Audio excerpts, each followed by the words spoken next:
The grand conference room was lined with gold-trimmed wooden sunlight streaming through tall windows. 5 men in sharp suits sat around a mahogany table, their laughter echoing against the high ceiling. At the head sat Mr. Liang, a self-made millionaire who loved to remind everyone of it. Beside him were his top executives, all polished, all grinning, all ready to follow his lead. The meeting was about to begin, until the door creaked open. A young girl, about 16, stepped inside. Her clothes were simple, her hands slightly trembling. An apron stained with coffee and sauce clung to her frame. She had clearly come straight from the kitchen downstairs. Her mother, Grace, worked as a cleaner in the building and had asked her daughter to drop off a forgotten phone. Excuse me, the girl said softly. My mom forgot her phone in the office. The room went silent. Then, like the start of a storm, Mr. Liang chuckled. The cleaner's daughter, he said, waving his hand dismissively. What's your name? Naomi, she replied quietly. Well, Naomi, he said with a smirk, this is a business meeting. You shouldn't be here. She nodded, stepped forward to place the phone on the table, and that's when he noticed the Chinese characters tattooed on the back of his own hand. He smirked again, deciding to have some fun. You know, he said, turning to his associates. We've been trying to translate a supplier letter from Mandarin all morning. It's full of legal terms. Even our best translator is struggling. He looked at Naomi with mischief. Tell you what. If you can translate it, I'll give your mother my job. Laughter erupted around the table. The men leaned back, one even slapping the table in amusement. Naomi froze.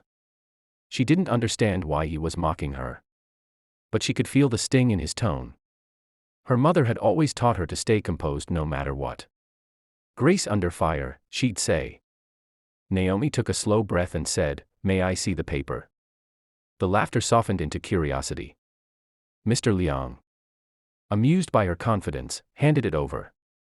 Go on, little translator, he teased. Naomi's eyes scanned the document.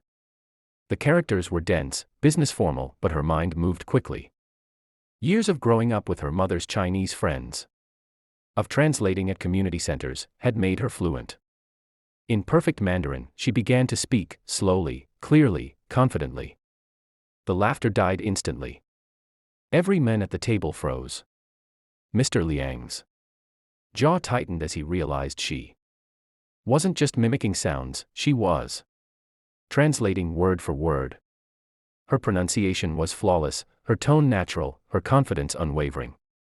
After a long silence, Naomi finished the last sentence, placed the paper down, and looked up. It says the supplier agrees to your terms, she said in English, but wants to adjust the delivery schedule by 1 month. No one spoke. Even the ticking clock seemed to pause. Mr. Liang's face turned red, half from embarrassment, half from disbelief. Where did you learn that? He asked. My mom taught me to never waste an opportunity, Naomi said simply. She couldn't afford to take classes, so she borrowed books from the library. We learned together. The executives shifted uncomfortably. Mr. Liang cleared his throat, trying to recover.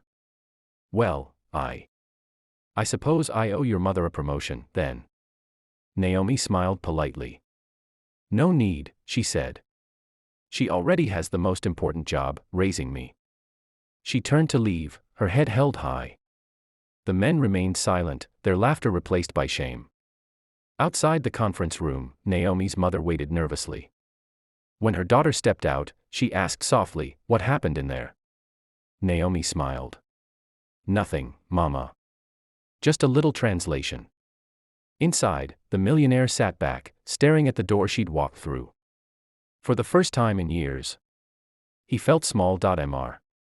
Liang stood by the window of his office, staring out at the skyline that had once made him proud. The city looked different that morning, quieter somehow. Though the traffic still roared and the people still hurried through their routines. For the first time in years, he felt something he wasn't used to feeling, humility. When Grace entered, her uniform still dusted with cleaning powder. She looked uncertain but composed. Her daughter's name had been whispered through the halls like a rumor.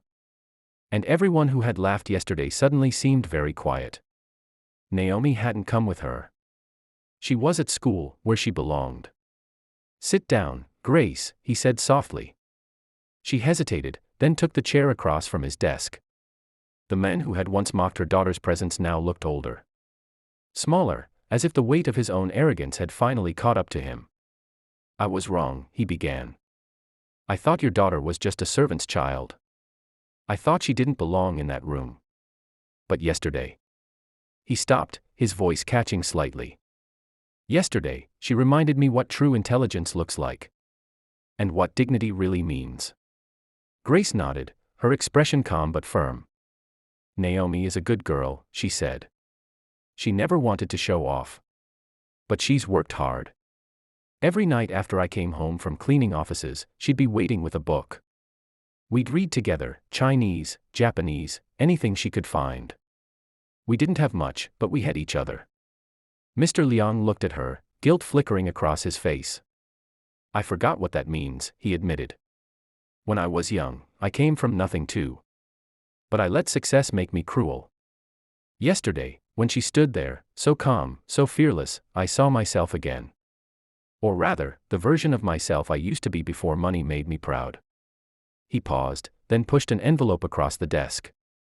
"This is a scholarship fund. For Naomi. I called a few universities. In Beijing and Singapore, she'll have options. She deserves them." Grace's hands trembled slightly as she took the envelope. "You don't have to subscribe my channel.